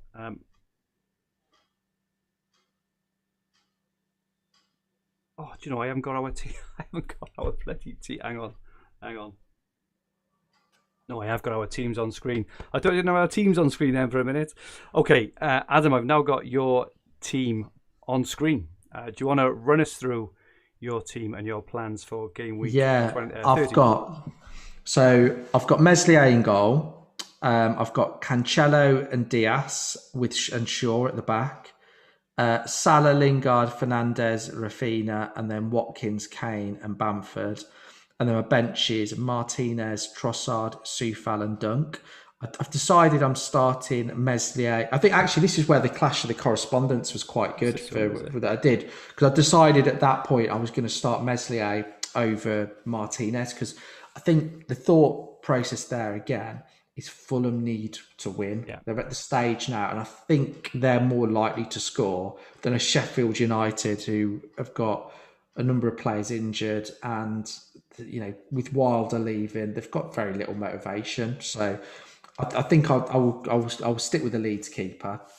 I've then got, so I'm happy with Shaw. I will start either Cancelo or Diaz. I don't know which one yet. I think maybe Cancelo for the upside. I don't know. Which one would you start out of those two? I've only got one, and I'm not starting either. But if I was to start one, I'd probably go Cancelo, only because I think that Leicester may score, and agreed, and then I think because Diaz has got more chance of starting, I wouldn't want him on. So if Cancelo is rested, you get whoever off your bench then anyway. If that makes sense. Yeah. So I think Leicester will score. So. Well, that's exactly. Well, I don't know actually. I don't know, because I think City might try and control the game and make it difficult. And I think Leicester have been better on the whole away from home. Yeah. So yeah, I think I'll start Cancelo. So I've got that decision to make. My transfer is going to be Soufal or Dunk out to Azpilicueta or Alonso. Yeah, it's that I haven't decided yet which one to go for. Azpilicueta might be the better one to go for me, and the reason I'm thinking this, if I've just thrashed out the possibility of waiting an extra week to wildcard, I think if I'm even considering that 10 or 15%, Azpilicueta is more nailed. I agree with that. Yeah.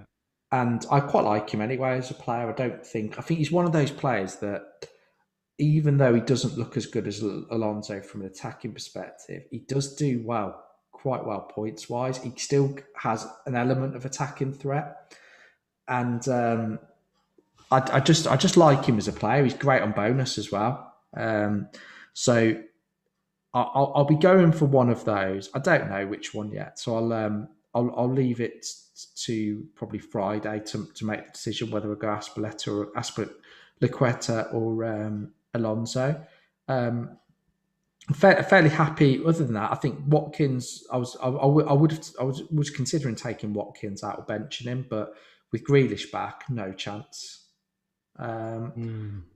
So yeah, I'm actually fairly happy with my team. I've got I would have preferred someone like Luca Dean maybe at playing this week, but I can't moan about having a City defender too much. So yeah, I'm fairly pleased. What would you do if you had my team? Just thinking now, I think you've got a really nice team. I definitely do something with the City defence because I'm in a different position because I haven't got Bamford. So if I was you, I'd do the same thing. I think I would just go to Aspie because if you look at my team, so I've got Martinez and got the moment as it stands of a Diaz, Dallas. I'm quite happy actually holding home against Sheffield United. Shaw and Digne, Bruno, Son and Rafinha, Kane, Antonio and Watkins. And at the moment on my bench, I've got Gundogan at the moment on my bench. I'm not sure if he'll stay there. Dunk and Trossard. So my immediate thought was to go Watkins or Antonio to Bamford, because I do think Sheffield United just haven't looked good, and Bamford is probably a really good option. Other ones may in terms of 1 week punts of what we were talking about earlier. There's Werner, Havertz, Mount, the Chelsea players. So they'd be the ones I would be considering for a 1 week punt. But I look at my team and I'm just, like I say, I'm over the moon with it, to be honest, because nearly every player has got a plum fixture. So I'm quite happy. Is it lagging or is it okay now? Yeah, I think we're okay now. It's okay now. Well, apologies, guys. I might have had an internet issue for a second. Then hopefully, I think you look. Your team's looking good. I'd definitely start Gundogan. If I had them, I don't think there's any reason not to. But yeah, I think actually, and like I say, I'm definitely wildcarding next week because I want to try and get ahead of the curve on some players when everyone is bringing them in the week after or the week after that. We may just have a slight connection issue, but it should be back now. Okay, finally we move on to Game Week 30 captaincies. We put poll out earlier on Fantasy Football Hub. We put Dominic Calvert-Lewin, who's playing Crystal Palace. We put Harry Kane playing Newcastle, Bruno Fernandes playing Brighton, and Bamford against Sheffield United. Calvert-Lewin got 7% of the vote. Harry Kane got 60% of the vote. Bruno Fernandes got 18.6% and Bamford got 14.4%. Adam, who is the best captain for Game Week 30? I think this is an interesting one. So I think a lot of people seem to be leaning towards Kane, who I don't think is a bad shot at all. And that's who I've got the armband on at the moment. I do like Leeds, though, in this fixture. The only thing that's putting me off is their pitch. And yeah, I can understand that. And I think Rafinha and Bamford could be interesting options because I think their last away match. I mean, Sheffield United gave away about 9 or 10 big chances. It was ridiculous. So I think both Rafinha and Bamford could be good options. I think Calvert-Lewin, I can understand the appeal there. Although Everton have flattered to deceive at home, so I think Palace could frustrate them. But I don't know. I'm leaning more towards Bruno, if I'm being honest, because I think he's got a decent record against Brighton. Not that I always feel that counts so much, but Hang on, I don't know. mate. I think. Oh,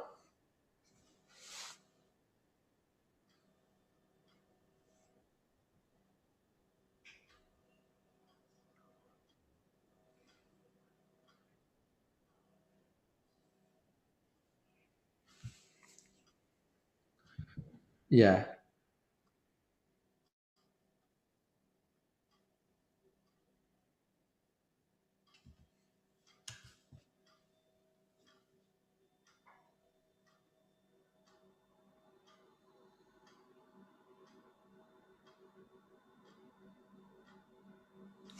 Someone's put Fergie play the violin.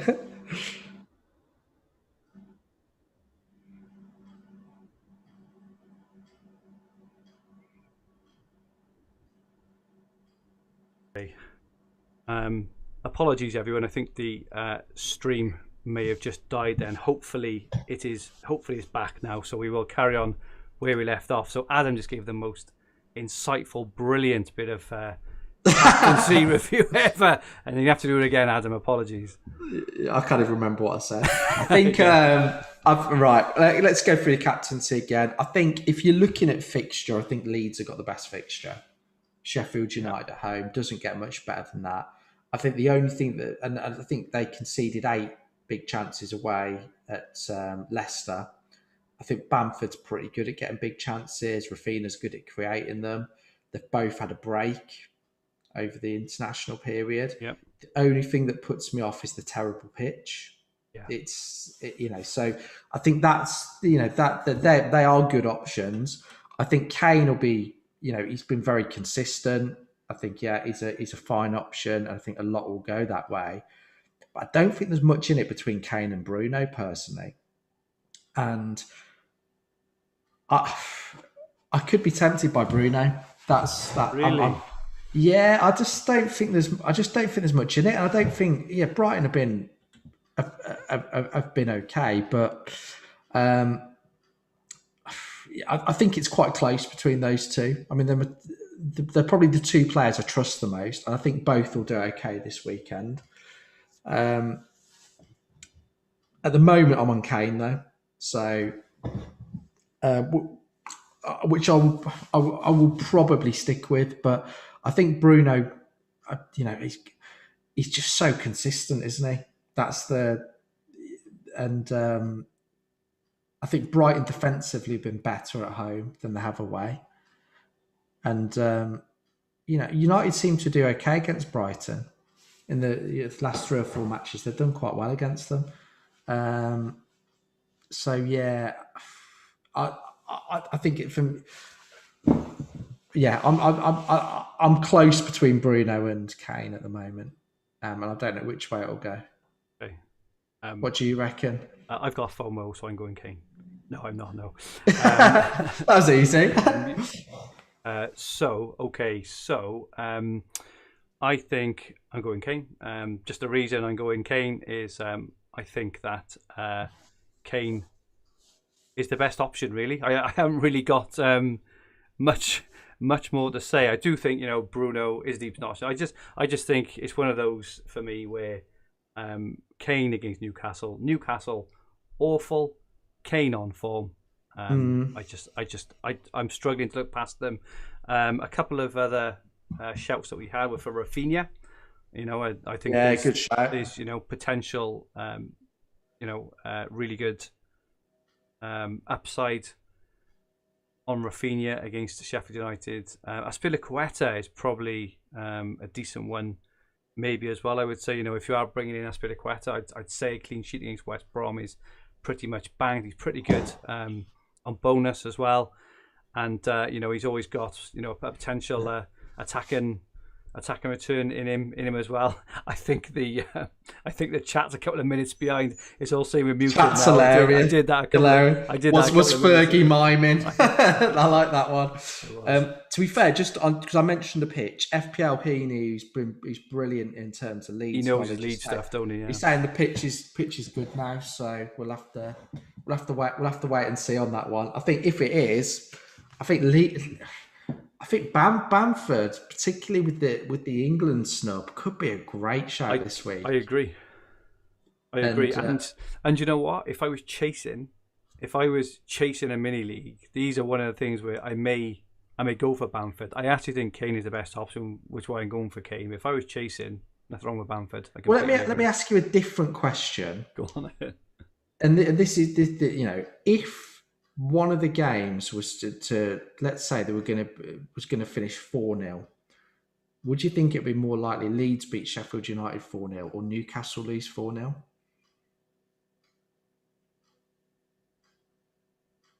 I can't remember the last time Leeds scored. I know they scored two. Sorry, not scored. Yeah. I know they scored two against Fulham, but before that, I'm sure they didn't score for 2 or 3 games.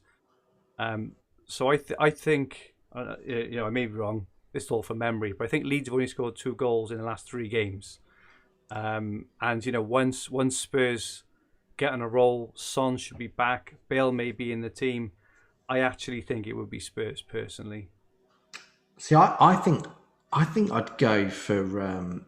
I don't. Newcastle don't often get thrashed at home. They're not very good, but they don't often get a big beating at home. Whereas Sheffield United, I mean, they've had a few beats. I think the last couple of matches they've lost 3-0. Leicester West Ham 5-0. 5-0. They're down. There's not really any motivation there. I think they've got. I'd be interested to see what centre backs they've got available now.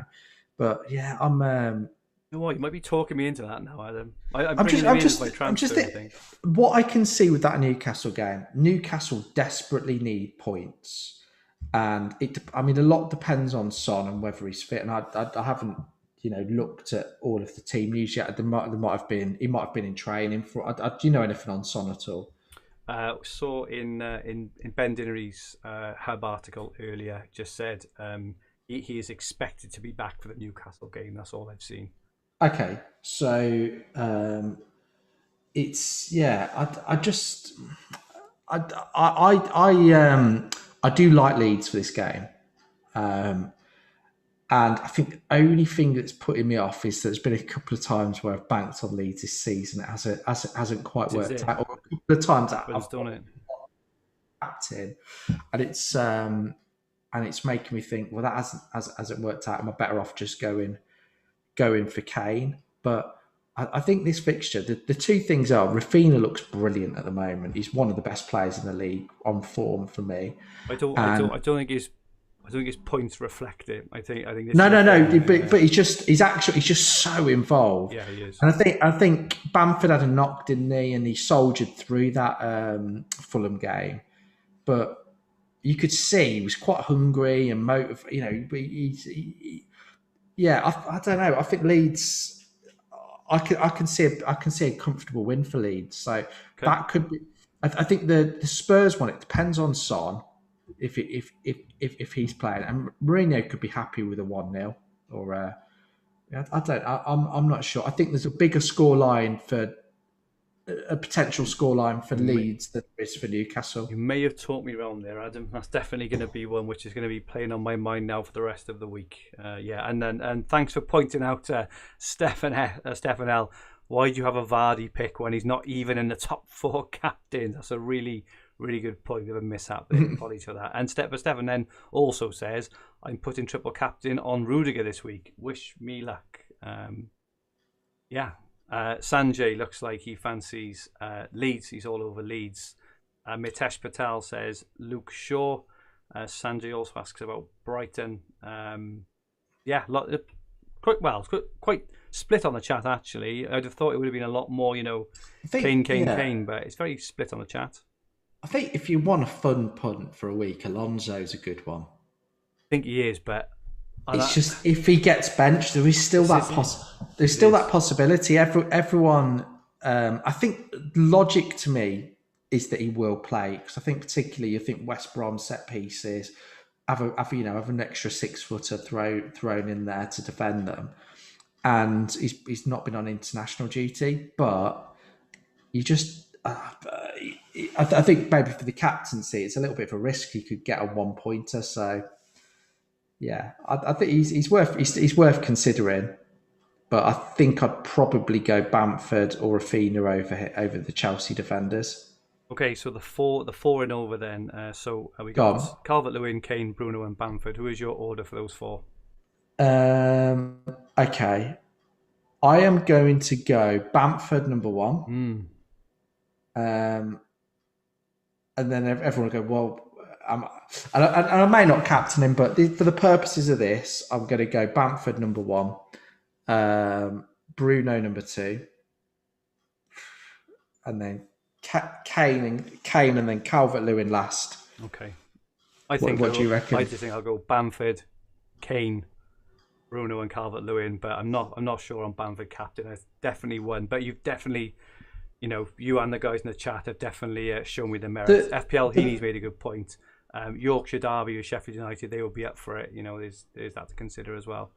I think one of the things Black Box did a really good job on this, and in terms of breaking it down, but it's looking at where the hauls come, so where the 10 plus point score, and it's something that we've mentioned, but not necessarily gone into the granular detail.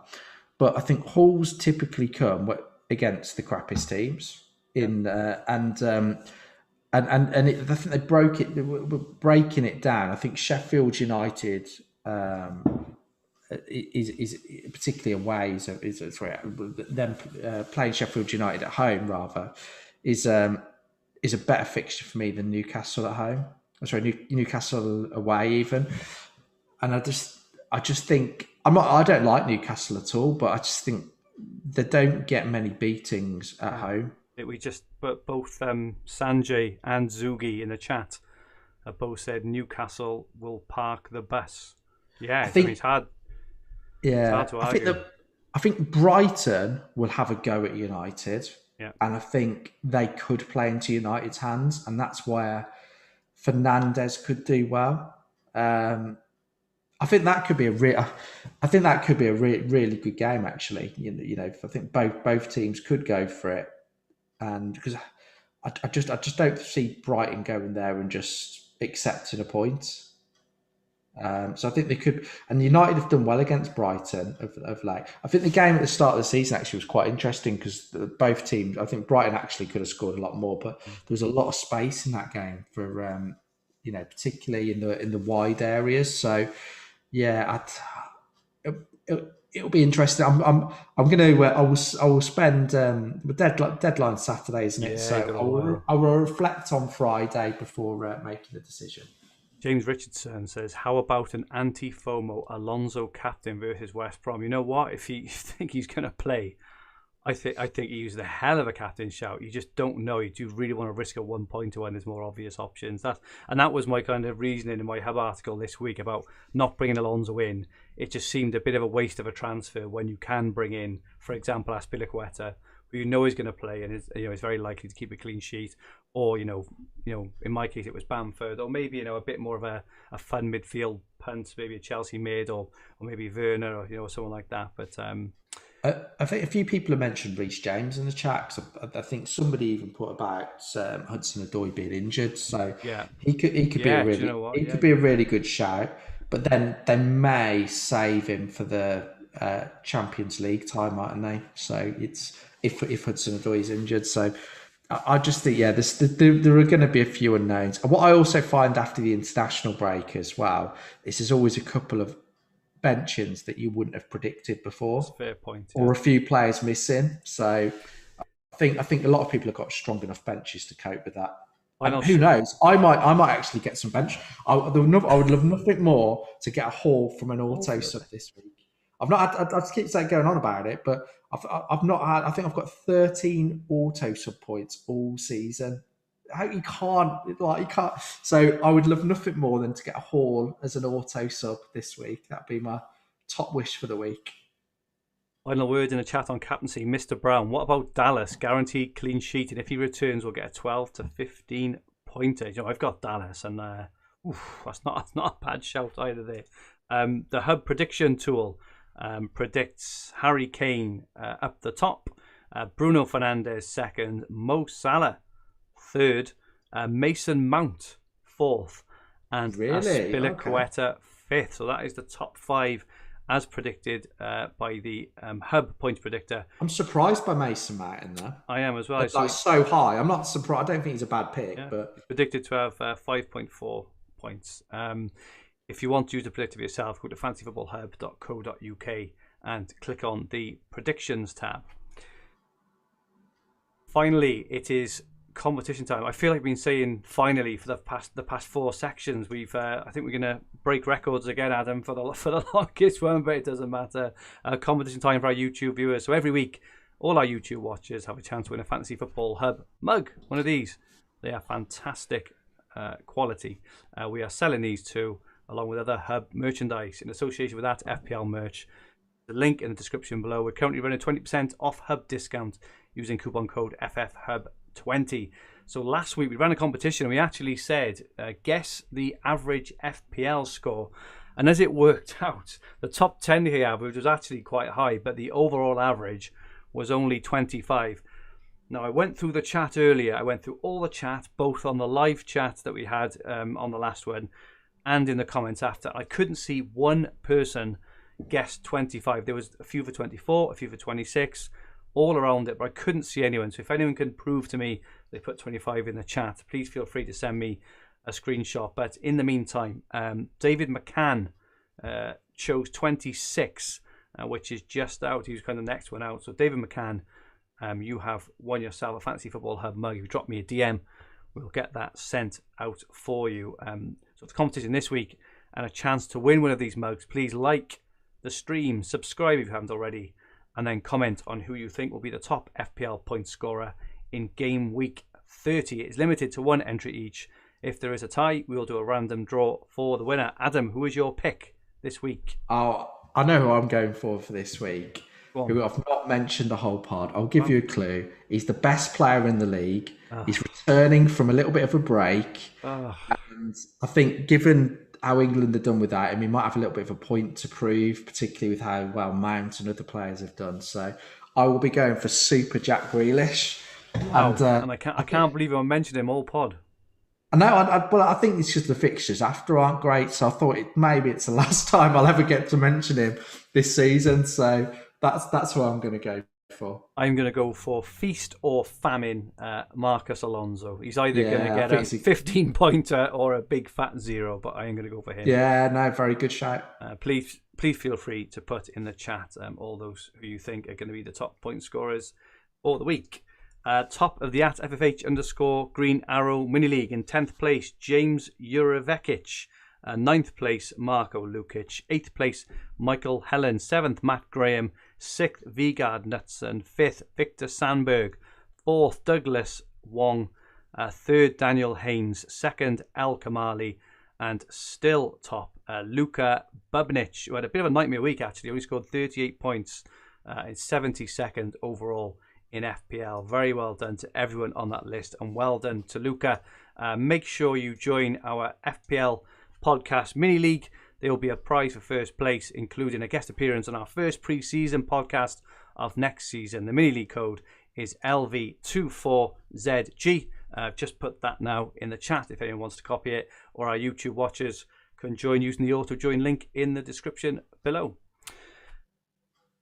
That is a wrap from us. Really enjoyed the pod this evening. I really enjoyed that, that strategic chat. Maybe we'll have to do, a few more of those. I think because the last kind of 5 or 6 game weeks have been dominated, haven't they, by doubles and blanks or whatever else. It's what we've been kind of talking about. But yeah, we'll have to have a few more strategic chats. If anyone in the chat, or if anyone listening, or kind of watching this back on YouTube has any topics that they would like Adam and I to discuss in coming weeks. Next week is wildcard week, so you can wipe that one. But after that, if anyone wants us to do any more strategic pods, please feel free to give us some ideas, and we will gladly jump on. Many thanks as usual to all our loyal watchers and listeners for all their great questions and comments. Apologies that the stream didn't quite work out for a minute or two in the middle. My internet died for a second by the look of it. Apologies for that all. And thank you so much for all your great questions and comments. We really, really, really appreciate your support and interaction. Adam, the best